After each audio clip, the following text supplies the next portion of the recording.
Assalamualaikum warahmatullahi wabarakatuh. Bismillah, alhamdulillah, assalatu wassalamu ala rasulillah Sayyidina wa maulana Muhammad ibn Abdillah la nabiyya ba'dahu wa ala alihi wa man tabi'ah minat dunya ilal qiyamah. La haula wa la quwata illa billah, amma ba'du. Hadirin ma'asyiral muslimin hafizakumullah. Pagi ini melanjutkan penjelasan tentang tanda-tanda orang yang telah makrifat. Sesungguhnya setiap orang beriman itu dia sudah makrifat. Yang beda itu adalah kadarnya, tingkat kemakrifatannya itu yang beda-beda. Tapi semua yang beriman itu sudah makrifat. Kemudian ada yang makrifatullahnya itu melalui ciptaannya, ada yang melalui sifatnya, ada juga yang melalui cahaya zatnya. Jadi setiap orang yang beriman sesungguhnya mereka sudah ma'rifatullah, hanya saja kadar kemakrifatannya atau tingkatan kemakrifatannya itu berbeda-beda. Maka ketika mereka itu berkomentar tentang tanda-tanda orang yang makrifat, itu komentarnya ya beda-beda, tapi tidak ada yang salah. Kenapa? Karena mereka berkomentar berdasarkan yang dia rasakan, berdasarkan yang dia alami, berdasarkan pengalaman rohani. Dan setiap orang itu akan punya kedudukan rohani yang berbeda-beda, ya. Setiap orang memiliki kedudukan rohani yang berbeda-beda, ya, tidak sama dan tidak harus sama. Maka sekali lagi, setiap orang yang telah ma'rifatullah ketika ditanya tentang apa komentar dia tentang ma'rifatullah, maka jawabannya beda-beda sesuai dengan pengalaman pribadinya. Pada pengajian yang lalu terakhir itu saya bacakan komentar Imam Junaidi yang kemarin madhab tasawufnya sudah kita bahas dalam kajian kitab Al-Hikam. Beliau menyatakan bahwa seorang arif tidak disebut sebagai arif, artinya menurut Syekh Junaid belum sempurna kearifannya sehingga dia mampu memposisikan dirinya bagaikan bumi, yang mana bumi itu siap diinjak oleh orang yang baik maupun oleh orang yang buruk. Bumi tempat kita tinggal itu siap untuk diinjak oleh siapapun, ya. Makhluk Allah yang baik ya boleh tinggal di muka buminya Allah, yang tidak baik juga boleh tinggal di atas buminya Allah. Dan memang Allah menyediakan bumi ini ya untuk semua makhluknya, tidak hanya diperuntukkan buat orang-orang yang beriman. Yang orang kafir pun juga boleh tinggal di muka buminya Allah. Wong ini buminya Allah kok, bukan bumi kita. Jadi yang menentukan siapa yang berhak tinggal di muka buminya Allah ya hanya yang punya. Nah, yang punya itu Allah, bukan kita, ya, bukan kita. Cuma kadang-kadang kita ini suka berlebihan. Pokoknya yang boleh tinggal di sini hanya yang mukmin, yang nggak mukmin nggak boleh tinggal di sini. Loh, itu memang kita ini punya apa? Ya. Di bumi inilah miliknya Allah. Siapa yang boleh tinggal di muka bumi ya terserah Allah, Allah yang punya. Kita tidak boleh membatasi bahwa bumi ini hanya untuk orang mukmin, itu tidak bisa. Ya, ini buminya Allah. Nah, orang yang ma'rifatullah itu kata Syekh Junaid sudah seperti itu. Dia siap jadi bumi, siapapun boleh menginjaknya, baik yang baik maupun yang buruk.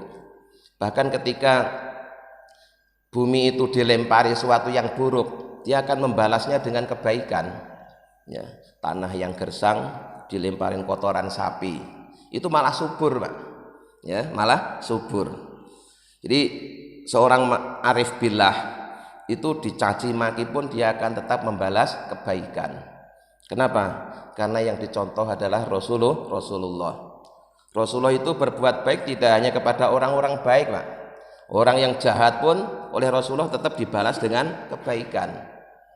Maka dalam setiap peringatan Maulid kita akan pernah dengar, ya, Rasulullah itu kalau mau ke masjid itu ada satu orang yang suka mengganggu, apakah mengolok-olok, melempari kotoran dan seterusnya.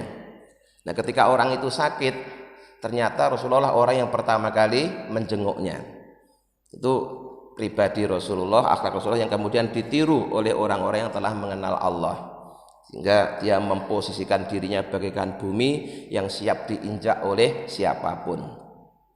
Wa kasahabi yudhillu kulla syai'in. Selain itu dia juga memposisikan dirinya bagaikan awan atau mendung yang siap menaungi siapa saja, siap melindungi siapa saja tanpa pilih-pilih. Semua makhluk Allah yang perlu perlindungan dilindungi, diayomi. Dan kita menyaksikan ulama-ulama besar yang bisa seperti itu, ya. Ulama-ulama besar yang sudah bisa seperti itu kita menyaksikan. Siapapun dilindungi. Kenapa kok dia yang melindungi? Bukan melindungi keburukannya, tapi dia melindungi bahwa dia sebagai makhluknya Allah. Apapun bentuknya, apapun perilakunya, dia memandangnya itu adalah makhluknya Allah. Namanya makhluknya Allah dan kita juga makhluknya Allah, berarti kan sama, ya. Mereka minta perlindungan juga dilindungi. Kemudian wakal matori yaski mayuhibbu wa ma la yuhibbu, dan seperti hujan yang akan menyirami apa saja yang disukai maupun yang tidak disukai. Jadi air hujan itu kalau jatuh ke bumi itu tidak milih-milih, ya. Oh, ini bumi ini penghuninya orang Islam terus dikasih hujan, ini orang kafir tidak dikasih hujan, tidak seperti itu, ya. Semuanya saja dikasih hujan. Meneladani sifat-sifat Allah yang tidak membeda-bedakan makhluknya, ya. Untuk di dunia yang tidak dibeda-bedakan itu di dunia. Di dunia ini semuanya dapat rahmannya Allah. Di dunia ini semuanya dapat rahmannya Allah. Yang mukmin, yang kafir, yang taat, yang maksiat, semuanya dapat kasih sayangnya Allah di dunia ini. Maka yang dapat rezeki juga bukan hanya yang mukmin. Yang kafir itu juga tiap hari dapat rezeki. Padahal yang kafir tidak pernah minta doa kepada Allah loh, ya. Yang kafir itu tidak pernah minta kepada Allah agar dikasih rezeki, itu tidak pernah. Wong kenal aja tidak. Tapi nyatanya tiap hari juga dikasih rezeki. Dan kita dapat rezeki itu sejak masih dalam kandungan, sejak masih dalam tulang sulbi orang tua kita. Padahal waktu itu kita belum bisa berdoa, tapi nyatanya sudah dikasih rezeki. Itulah yang dimaksud dengan sifat Ar-Razzaq. Allah itu maha memberi rezeki baik diminta atau tidak diminta. Di sebelum kita minta rezeki sudah dikasih rezeki. Ketika kita lupa untuk minta rezeki, Allah tidak lupa untuk memberi. Nah, sifat-sifat Allah yang seperti itu kemudian diteladani oleh orang-orang yang telah mengenal Allah, sehingga dia menyirami bumi bagian mana saja, baik yang disukai maupun yang tidak disukai, semuanya dapat curahan air hujan. Ini komentar tentang ma'rifatullah atau tanda-tanda orang yang ma'rifatullah dari Syekh Junaid Al-Baghdadi. Waqala, dan telah berkata siapa Yahya bin Mu'ad, seorang sufi lagi namanya Yahya bin Mu'ad. Yahruju, keluar sapal arifu, orang yang telah kenal Allah, keluar minat dunia, dari dunia, layak dengan tidak mendatangi watorohu, keinginannya atau kebutuhannya, minha, dari dunia, min syai'aini, dari dua hal, bukaihi ala nafsihi, menangisi dirinya, wasanaihi ala rabbihi, dan memuji Tuhannya. Orang yang telah mengenal Allah, kata Yahya bin Mu'ad, aktivitasnya itu di dunia hanya dua, yaitu memuji-muji Allah dan menangisi dirinya sendiri. Karena yang dia lihat dari Allah itu serba baik, tidak ada yang buruk, ya, serba baik. Bahkan ketika terjadi musibah pun dia melihat kebaikan Allah di situ. Maka yang dia lakukan hanya memuji, ya, hanya memuji. Cuma karena kebanyakan orang tidak tahu kebaikan Allah, akhirnya dia sering mengeluh. Maka kemudian dia menangisi diri sendiri.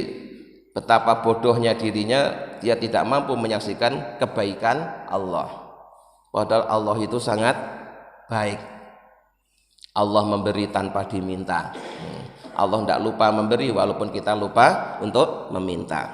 Maka orang yang telah mengenal Allah itu kalau nyusun doa, itu rangkaian doanya isinya hanya pujian-pujian, Pak. Tidak ada dalam bentuk permintaan. Karena malu untuk meminta, itu malu.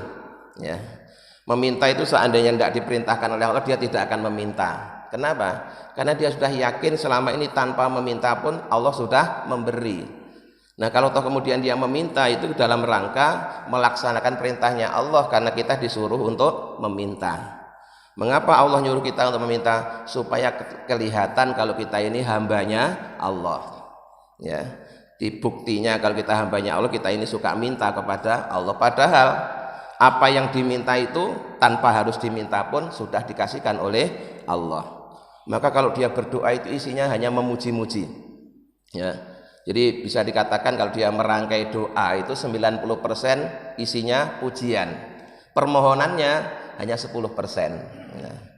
Kalau orang biasa sebaliknya, mujinya sedikit, mintanya banyak. Ya. Orang biasa begitu sebaliknya ya. Jadi mujinya sedikit, mintanya banyak. Kalau yang telah mengenal Allah, ya, muji-mujinya banyak, mintanya sedikit. Ya. Dan itu doa itu sengaja saya praktekkan semua.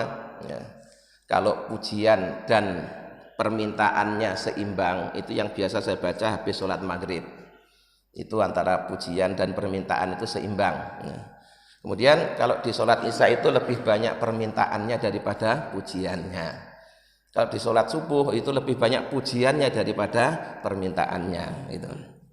Biar semuanya kebagian. Gitu. Dah. Wa qad qila, dan sungguh ditanyakan fi qaulihi ta'ala, tentang firman Allah Ta'ala. Di dalam Al-Quran Allah berfirman, waliman khafa maqama rabbihi jannatan. Dan bagi orang yang takut ketika menghadap Tuhannya, Allah sediakan 2 surga. Nah, yang dimaksud 2 surga itu apa? Jannatun mu'ajjalatun, yaitu surga yang disegerakan. Itu yang ke-1. Wahia jannatul ma'arifi, surga yang disegerakan itu adalah surga dalam bentuk pengenalan-pengenalan. Artinya ketika orang mukmin di dunia dikasih ilmu mengenal Allah, itu sesungguhnya dia sudah mendapatkan surga. Ya, surga yang pertama. Ya. Wa jannatun mu'ajjalatun, dan surga yang akan diberikan nanti. Wahia, yaitu jannatul qiyamah, surga yang ada di kiamat. Jadi bagi orang yang telah menempati makom takut di hadapan Allah, itu Allah sediakan 2 surga, surga di dunia dan surga di akhirat. Surga di dunia itu bukan kok kemewahan hidup yang enak di dunia, bukan, tetapi diberikan ilmu mengenal Allah. Ya. Ilmu mengenal Allah ini merupakan bagian dari surga. Kenapa? Karena nanti ya, nikmat tertinggi di surga itu adalah ketika seorang hamba itu diberikan kesempatan menyaksikan Allah secara langsung. Itu yang di akhirat sana ya. Ya. Yang di akhirat sana nanti nikmat tertinggi bagi penduduk surga adalah diberi memandang Allah. Coba tidak boleh ditanyakan bagaimana caranya. Ya nanti dipraktekkan saja. Gitu. Nah, di dunia nikmat tertinggi bagi orang adalah ketika dia mengenal Allah. Nah, mengenal dengan dekat, mengenal dengan tidak hanya ilmu yakin atau ainul yakin, tapi sampai hakul yakin, itu sudah luar biasa. Yang kedua, puncak dari surga itu kan ridhonya Allah. Dan ridho Allah itu sudah terjadi sejak dulu. Sekarang pun ridhonya Allah itu sudah berlaku. Tidak usah nunggu nanti di akhirat. Di dunia ini sudah ada ridho Allah. Ya. Makanya ketika orang sudah diberikan pengetahuan mengenal Allah, terus merasa dapat ridhonya Allah, itu dia sudah mendapatkan surga. Surga yang disegerakan yaitu surga di dunia. Nah, nanti masih ada juga nikmat-nikmat Allah yang diberikan pada hari kiamat. Tapi sebenarnya di dunia ini sudah banyak diberikan oleh Allah. Wa innaman, dan sesungguhnya orang dakhala yang telah masuk hadhihi di surga dunia, layastaku, maka dia tidak akan rindu ila tilka, pada surga yang nanti. Bagi orang yang telah mengenal Allah, enaknya hidup di dunia itu sudah sama dengan enaknya hidup di akhirat. Kenapa? Di dunia kenal Allah, nanti di akhirat juga memandang Allah. Di dunia diurus oleh Allah, nanti di akhirat juga diurus oleh Allah. Sudah nyaman, Pak. Ya, nggak ada rasa takut, nggak ada rasa khawatir. Ya, makanya kan ala inna auliya Allahi la khaufun alaihim walahum yahzanun. Ingatlah, sesungguhnya para walinya Allah itu tidak ada rasa takut dan tidak ada rasa khawatir dan tidak ada rasa kesedihan. Mengapa? Karena ya tadi itu, kita hidup di dunia itu diurus oleh Allah, nanti di akhirat juga diurus oleh Allah. Di dunia hubungan kita dengan Allah baik-baik saja, nanti di akhirat juga baik-baik saja. Jadi nyaman ya. Jadi berinteraksi dengan Allah itu lebih enak, lebih mudah dibanding berinteraksi dengan sesama manusia.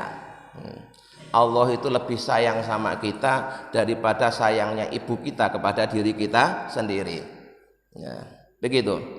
Jadi dia udah nyaman, maka dia sudah tidak terlalu rindu dengan surga di akhirat nanti. Wong di sini aja, di dunia saja dia sudah menikmati surganya Allah yang disegerakan tadi itu.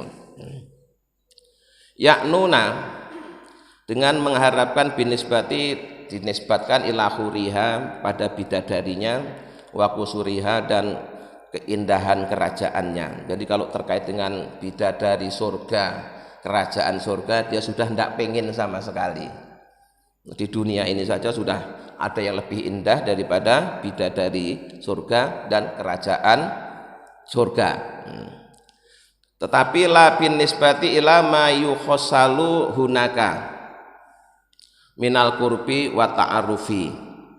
Tetapi ada yang masih dirindukan untuk surga di akhirat nanti, yaitu berupa kedekatan dan peningkatan pengenalan. Jadi dekatnya kepada Allah itu akan lebih dekat nanti kalau sudah masuk surga akhirat. Kenalnya kepada Allah itu akan lebih kenal lagi ketika sudah masuk surga akhirat. Tapi untuk yang lain-lain sama. Ya, untuk yang lain-lain sama. Maka walaupun mereka masih hidup dunia, dia sudah merasakan seperti hidup di surga. Fasatani ma bainahuma, sungguh beda jauh antara keduanya. Fa innama, maka sungguhnya suatu yufadu yang dilimpahkan ala qulubil arifin, pada hatinya orang-orang yang telah mengenal Allah, fi hadidar, di dunia ini, innama huwa, sesungguhnya semua yang diberikan di dunia ini itu sabihun, menyerupai, lima, pada suatu iddah yang Allah sediakan lahum, kepada mereka. Jadi apa yang Allah berikan di dunia ini ya, itu menyerupai dengan apa yang Allah sediakan buat mereka nanti. Makanya sudah tidak terlalu pengen dengan yang nanti. Wong sekarang aja dia sudah mendapatkannya. Tapi serupa ya, serupa itu yang mirip. Jadi apa yang dia dapatkan sekarang ini mirip dengan apa yang nanti didapatkan di akhirat. Jadi dengan mendengarkan keterangan ini diharapkan kita ini muncul husnudzon, optimis kepada Allah. Jadi tidak takut mati, tidak takut menghadapi akhirat. Kenapa? Di dunia ini kita yang ngurus Allah, di akhirat nanti yang ngurus juga Allah, sama kok Allahnya ya. Di dunia ini hubungan kita dengan Allah baik-baik saja, nanti di akhirat juga baik-baik saja. Itu pegang terus, kita akan nyaman kalau begitu ya. Kita menjadi takut ngadepin akhirat itu karena gini kan, Jangan-jangan nanti di akhirat saya tidak diurus sama Allah. Nah, itu yang menjadikan kita takut.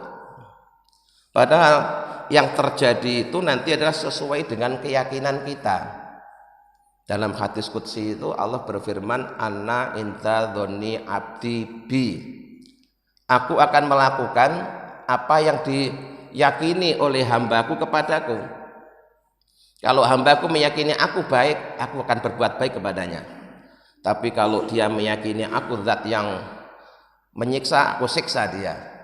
Maka lebih baik kan kita meyakini Allah itu maha baik, ya. Dan memang kenyataannya baik kok.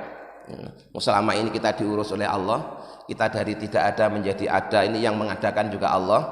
Semua yang kita butuhkan itu yang menyediakan juga Allah. Berarti kan Allah maha baik, ya.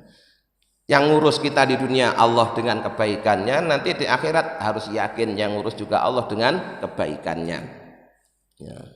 Jadi apa yang Allah berikan nanti itu mirip dengan apa yang Allah berikan saat ini. Ukrimu bitakjilihi, Allah memuliakan orang yang telah mengenal Allah bitakjilihi, untuk menyegerakan pemberiannya tadi itu. Fi hadidar, di dunia ini. Makanya mereka sudah tidak terlalu risau, bahkan tidak risau sama sekali menghadapi akhirat, karena ya tadi itu, apa yang dia dapatkan sekarang ini adalah kemuliaan yang Allah berikan, yang disegerakan. Nanti di akhirat lebih enak lagi, lebih nyaman lagi begitu. Di dunia diurus Allah, di akhirat diurus oleh Allah. Di dunia kenal Allah, di akhirat juga kenal Allah. Cuma di sana nanti lebih kenal lagi, lebih dekat lagi. Nah, itu penjelasan dari seorang yang telah mengenal Allah, yang beda dengan penjelasan berikut sebelumnya, sesuai dengan pengalaman mereka masing-masing. Sekarang beda lagi. Qala telah berkata sapa ba'dul arifin, sebagian orang-orang yang telah mengenal Allah, masakinu ahli dunya, penduduk dunia yang paling miskin menurut ba'dul arifin adalah mereka kharaju, keluar, minha, dari dunia, wa ma arafu, dan mereka tidak mengenal atyabama, sesuatu yang lebih baik, fiha, di dalam dunia. Sebagian ulama arifin, sebagian orang-orang yang telah arifin, beda lagi komentarnya tentang tanda-tanda orang yang mengenal Allah. Dia menyatakan penduduk dunia yang paling miskin itu bukan orang yang tidak punya harta, bukan, tetapi orang yang tidak tahu apa yang terbaik di dunia ini. Jadi kalau dia hidup di dunia tapi dia tidak tahu apa yang terbaik di dunia ini, itulah orang yang paling miskin. Tidak punya apa-apa, tidak punya kenangan manis saat hidup di dunia. Berarti orang yang paling miskin itu yang gitu. Masa selama hidup di dunia tidak pernah merasakan kebaikan, ya. Dia tidak mengenal apa yang terbaik dari dunia. Kila, lalu ditanyakan lahu kepada ba'dul arifin tadi, wa ma huwa, terus apa itu sesuatu yang terbaik di dunia itu apa? Ba'dul arifin menjawab, ma'rifatullah, yaitu mengenal Allah. Di mengenal Allah itu anugerah, nikmat yang Allah berikan di dunia, dan itu merupakan nikmat yang terbaik. Dunia yang terbaik itu yaitu ketika orang hidup di dunia sudah mengenal Allah, ya. Sehingga nanti di akhirat juga mengenal Allah. Di dunia sudah mengenal Allah. Jadi sama aja, ngadepin akhirat itu sama aja dengan ngadepin hidup di dunia, mirip. Wa ma'rifatullahi, sedangkan mengenal Allah itu akmalu ladzati, kelezatan yang paling sempurna, ya. Keenakan yang paling lezat itu bahasa Arab, Pak, ya. Lezat itu bahasa Arab menjadi bahasa Indonesia. Kaitannya kan biasanya dengan makanan. Makanan ini lezat, karena tidak bisa mengucapkan huruf dzal, bisanya z. Lezat jadi lezat. Makanya kalau tulisan Arabnya aladzina itu kalau ditulis Latin jadi alat zina. Alat zina. Kan beda jauh kan ya. Aladzina jadi alat zina. Jadi ma'rifatullah itu merupakan kelezatan dunia yang paling sempurna. Kama sarah dzalika, sebagaimana yang telah menjelaskan semua itu siapa? Al Imamul Ghazali, Imam Ghazali fi Ihya'i Ulumiddin, di dalam kitab Ihya Ulumiddin. Jadi penjelasan lebih rinci lagi itu ada dalam kitab Ihya Ulumiddin, yaitu kitab yang ditulis oleh Sahabi Hamid Muhammad bin Muhammad Al-Ghazali. Summa qala, kemudian Imam Ghazali berkata, ba'da dzalika, setelah menjelaskan semuanya tadi, fi syarhi, dalam kitab Sarah, wal Bayani, dan kitab Bayan, fa innaman, maka sungguhnya orang, tola yang lama, apa fikruhu, berfikirnya, fi ma'rifatillahi subhanahu, tentang ma'rifatullah, wa qatin kasafa, dan sungguh telah benar-benar terbuka mata hatinya, lahu, baginya, min asrori mulkillahi, sebagian dari rahasia-rahasia kerajaan Allah, walawi syai'a yasira, walaupun cuma sedikit, fa innahu, maka sungguhnya itu yusodifu, telah menempati fi qalbi, dalam hatinya, inta husulil kasfi, ketika berhasilnya terbuka mata hati, minal farohi, berupa kegembiraan, ma yakadu, yang hampir saja yatiru, dia terbang, bihi, dengan kegembiraan itu. Jika kata Imam Ghazali, ya, orang yang telah lama merenungkan, memikirkan tentang mengenal Allah, kemudian buah dari tafakurnya itu Allah buka mata hatinya, akhirnya mata hati itu mampu menyaksikan rahasia-rahasia kekuasaan Allah, walaupun sebenarnya rahasia yang diketahui itu cuma sedikit, ya, sedikit, tapi yang demikian itu akan membuat dia sangat bergembira. Saking bergembiranya itu seakan-akan dia terbang. Kan orang kalau gembira itu ekspresinya pasti lompat-lompat, ya, kegirangan. Itu kan ekspresi manusiawi, itu bawaan. Semua orang itu kalau bergembira ekspresinya lompat-lompat, biasanya sambil teriak-teriak atau sambil menyanyi dan seterusnya, ya. Itu yang kemarin dalam kajian Al-Hikam kita istilahkan dengan jazab, ya, jazab. Jadi orang yang jazab itu orang yang ketika dibuka mata hatinya oleh Allah, terus dia menyaksikan sesuatu yang sangat indah yang belum pernah dilihat selama ini. Akhirnya saking senangnya, saking gembiranya itu sampai kemudian lupa yang lainnya, ya, lupa yang lainnya, termasuk dia lupa kalau dia itu masih di dunia, ya. Ya kayak kita yang kemarin sudah saya contohkan, ya, pas nonton bola terus padahal nontonnya itu tengah malam loh, ya, nontonnya itu tengah malam karena sudah lama nunggu nggak ada golnya, padahal tim yang didukungnya ini sudah kayaknya hampir kalah gitu. Berdebar-debar, tiba-tiba gol, itu spontan teriak sekenceng-kencengnya, padahal nontonnya di malam hari, orang-orang pada tidur, dia udah lupa kalau dia nonton di malam hari, ganggu orang tidur. Yang penting dia mengekspresikan kegembiraannya itu dengan teriak. Itu baru jazab dengan sepak bola. Nah ini apalagi ini jazab dengan keagungan Allah, jauh lebih dahsyat, Pak, jauh lebih dahsyat. Makanya orang yang nggak ngerti ketika lihat orang jadab dikira orang gila. Padahal ya sama aja. Ketika orang teriak gol sambil lompat-lompat itu kan juga sama dengan orang gila. Kalau lihat kayak gitu aja kok sampai teriak-teriak sambil lompat-lompat, kan cuma juga gila juga kan, ya. Cuma yang satu gila bola, yang satu gila Allah. Nah, jadi hampir saja dia terbang. Wa yata'ajabu, dan dia kagum min nafsi, dari dirinya sendiri. Jadi kagum dengan anugerah yang Allah berikan kepadanya. Fi sabatihi wa ihtimalihi liquwati farhihi wa sururihi.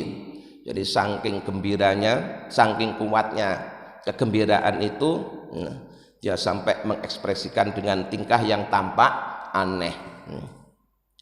Wahada, dan yang demikian ini mimma, termasuk sesuatu la yutraku, yang tidak bisa dipahami ila bidzauqi, kecuali dengan merasakan. rasanya orang yang mengenal Allah itu tidak bisa dijelaskan, tidak bisa dipahami dengan penjelasan kata-kata, bisanya dirasakan. Rasa itu tidak bisa dijelaskan loh Mak, bisanya dirasakan, tidak bisa dijelaskan dengan kata-kata. Coba apa bedanya pedas dengan asin, jelaskan dengan kata-kata, tidak bisa, orang nggak bakalan paham. Tapi carikan aja garam sama cabai, nah, gitu ya. Nah, setelah dia merasakan pedas tuh ini loh rasanya gimana, nah, ya begitu. Nah, terus yang asin tuh begini, itu baru bisa merasakan. Jadi rasa itu tidak bisa dijelaskan dengan kata-kata, tidak bisa dipahami dengan kata-kata, tapi bisanya dipahami dengan merasakan. Nah, mengenal Allah, gembiranya mengenal Allah itu juga nggak bisa dijelaskan dengan kata-kata. Saya tadi hanya ngasih contoh yang gampang aja, kayak gembiranya orang nonton bola tadi itu ya. Tapi apa ya sama persis ya, beda lah, tetap beda. Itu tadi hanya contoh sedikit ya. Tetap lebih senang lihat kekuasaan Allah. Jadi tidak bisa dipahami kecuali dengan rasa. Wal hikayatu, dan menceritakan fihi di dalam masalah ini itu qalilatul jadwa, sedikit capek. Jadi kalau dijelaskan, yang jelasin sampai capek, yang mendengarkan belum tentu paham, karena ya rasa, sekali lagi rasa itu memang tidak bisa dijelaskan dengan kata-kata, bisanya dipahami dengan pengalaman. Nah, dengan pengalaman.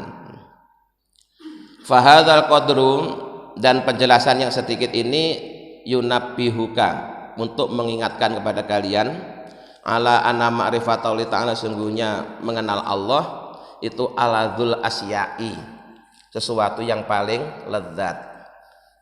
Jadi itu tadi hanya secuil ya, secuil penjelasan tentang ma'rifatullah yang intinya untuk mengenalkan dan mengingatkan kepada kita semua bahwa mengenal Allah itu sesuatu yang sangat lezat.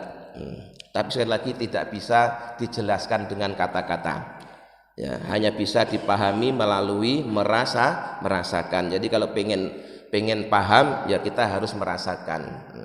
Bagaimana supaya bisa merasakan? Yang melakukan riyadhah, atau istilahnya kemarin melakukan mujahadah.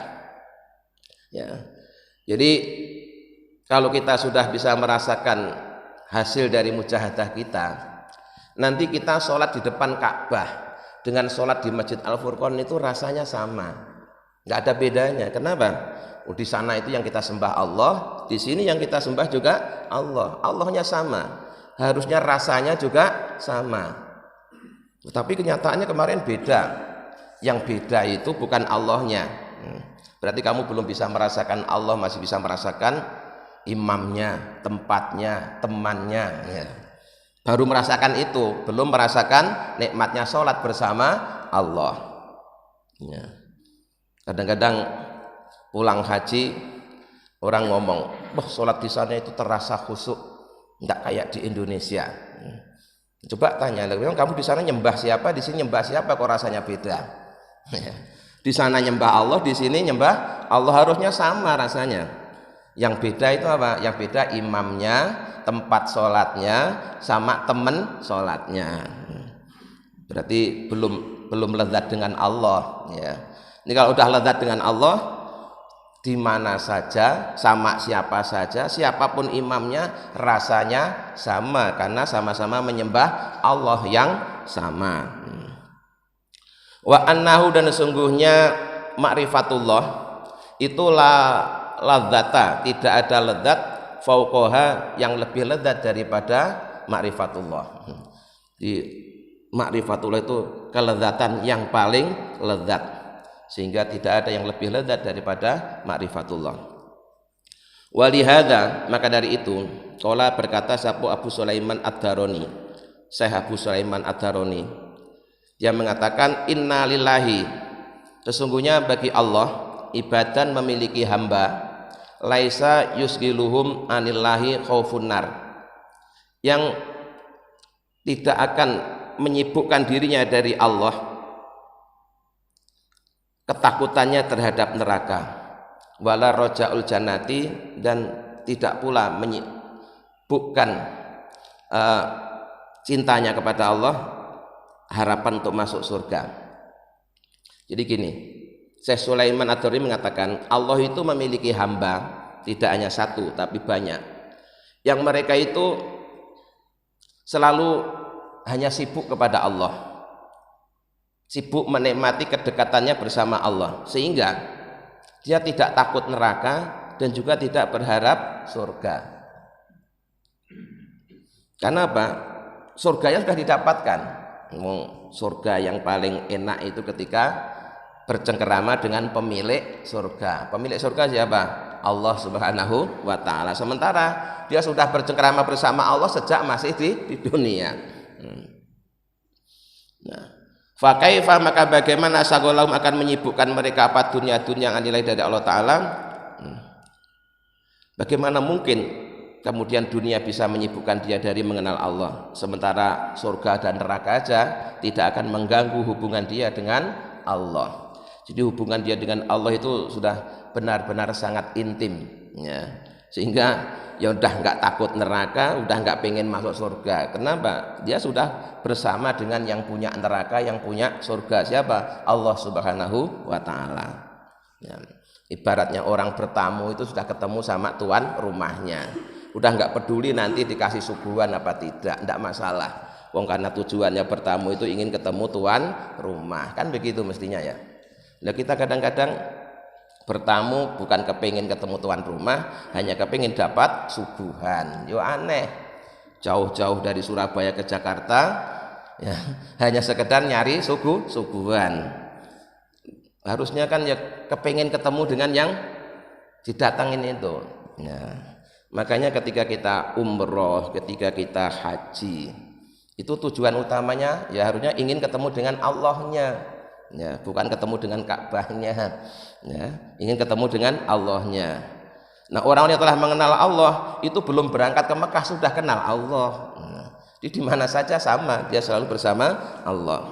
Kalau di sana ya lebih banyak pengalaman itu aja ya. Makanya di dunia dia sudah merasakan nikmat-nikmat yang serupa dengan surga di akhirat, sehingga dia tidak terlalu berharap untuk surga-surga di akhirat. Nah, yang dia harapkan dari surga akhirat itu hanya hubungan dia, kedekatan dia dengan Allah itu akan semakin dekat, semakin intim, dan semakin mengenal. Hanya itu saja, selebihnya dianggap sama.